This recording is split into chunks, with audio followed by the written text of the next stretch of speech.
Nous commençons notre tour d'horizon sportif par la Coupe du Monde de football des moins de 17 ans. Notre sélection nationale de dispute demain face à la Belgique son troisième et dernier match de la phase des poules, un match décisif pour la qualification au 16e de finale. Nos représentants ont gagné leur premier match face aux Fidji par 6-0 et ont perdu le second devant l'Argentine par 1-0. Au classement du groupe D, l'Argentine est première avec 6 points et elle est déjà qualifiée pour les 16e de finale. La Belgique est deuxième avec 3 points et un goal différence meilleur que la Tunisie qui est troisième avec 3 points également. Les Fidji sont quatrième avec 0 points. Les deux premiers des 12 groupes se qualifient directement au 16e de finale, ainsi que les 8 meilleurs troisièmes. Notre sélection nationale des U17 doit l'emporter face à la Belgique pour terminer deuxième et ne pas rester suspendu au résultat des autres groupes pour passer en tant que meilleur troisième. Les deux matchs du groupe D, Tunisie, Belgique et Argentine, Fidji, débuteront demain à la même heure, c'est-à-dire à 13h30.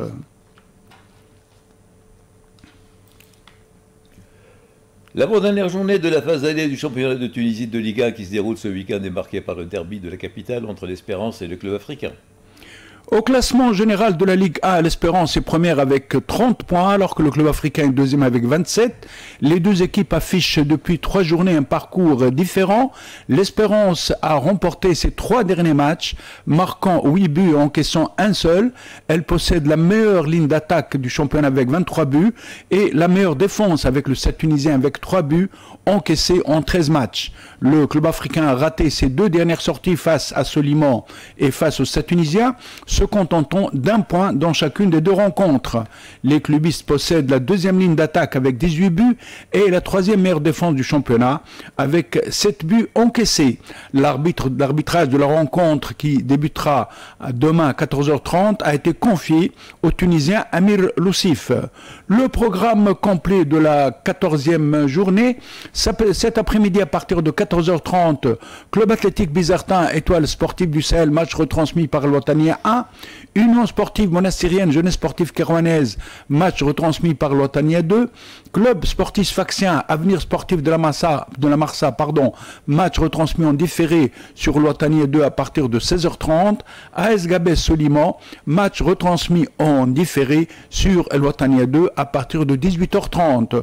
Demain, toujours à partir de 14h30, Club Africain Espérance Sportive de Tunis, match que vous pourrez suivre sur l'Ouattania 1. Union Sportive de Benguerden, Stade tunisien, match retransmis par l'Ouattania 2. Et Metlaoui Espérance de Sportif de Zarzis, match qui sera retransmis en différé à partir de 17h sur l'Ouattania 2.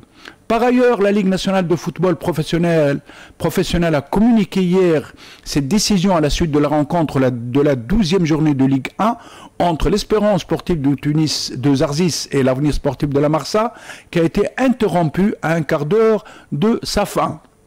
À la 72e minute de cette rencontre, l'entraîneur de l'Avenir sportif de la Marsa, Amr Derbel, avait été blessé à la tête par un projectile lancé des tribunes, nécessitant l'intervention des médecins présents sur la pelouse. À la suite de cet incident, l'arbitre Haytham Trabels avait demandé aux 2 équipes de regagner les vestiaires avant de mettre fin au match. La Ligue nationale de football professionnel a accordé hier la victoire sur tapis vert à l'AS Marsa par 2-0. De plus, l'Espérance sportive de Zarzis devra disputer ses 3 prochains matchs à domicile à huis clos et sur un terrain neutre en plus d'une amende de 20 000 dinars. L'entraîneur marsois Amr Derbel a été également convoqué à comparaître devant la Ligue nationale de football professionnel. Le championnat tunisien de football de Ligue 1 cédera la place après la 14e journée à l'équipe de Tunisie A qui disputera 3 matchs amicaux à l'occasion de la fenêtre internationale de la FIFA. Le mercredi 12 novembre à 18h30, la Tunisie sera opposée à la Mauritanie. Le vendredi 14 novembre à 18h30, la Tunisie donnera la réplique à la Jordanie. Ces 2 rencontres auront lieu au Stade Hamadi Aghreb de Radès. Le mardi 18 novembre, la Tunisie affrontera à Lille à 20h30 le Brésil. Brésil.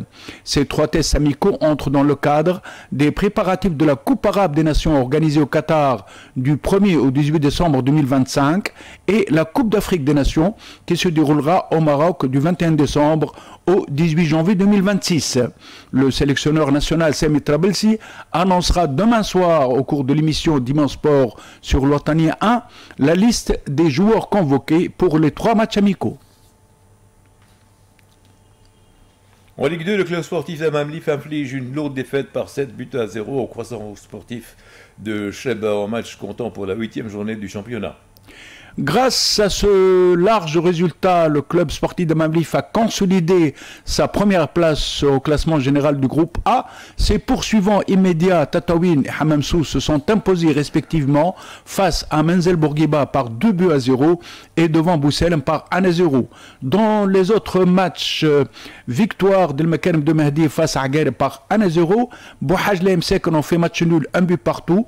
Défaite à domicile de l'Océan Club de Kerkena devant Mégrine par 2-3. Le dernier match du groupe A aura lieu cet après-midi à 14h30.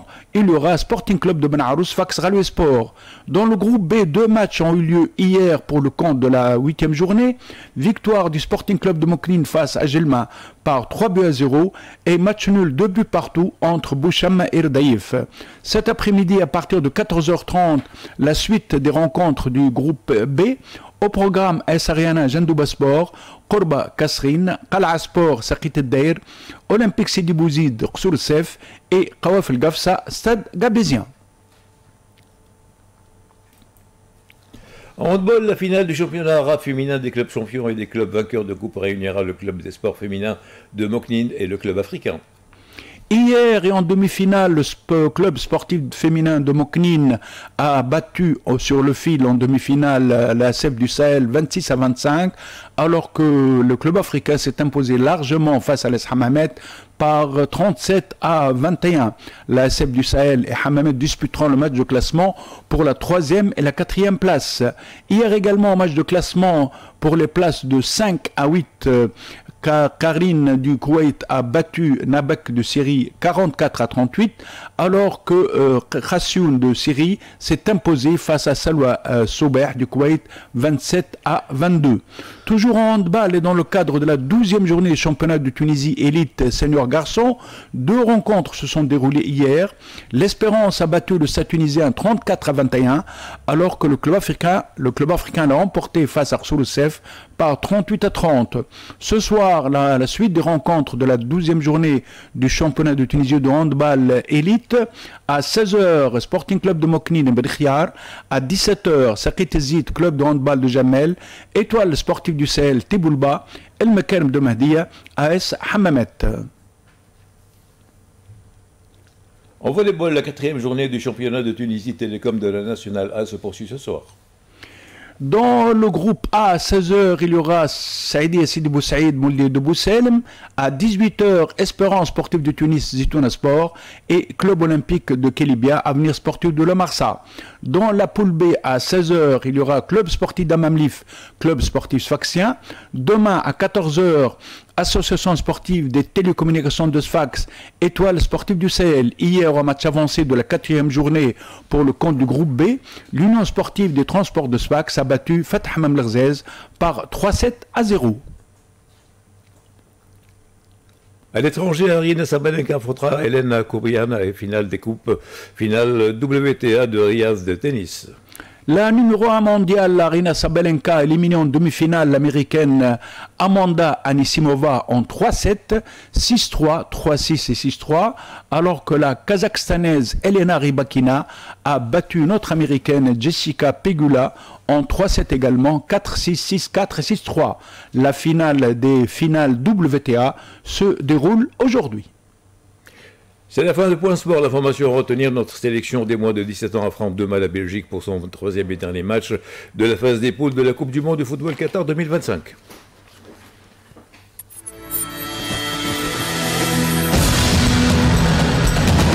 Le Point Sport. Résultats et analyse sur RTCI. RTCI.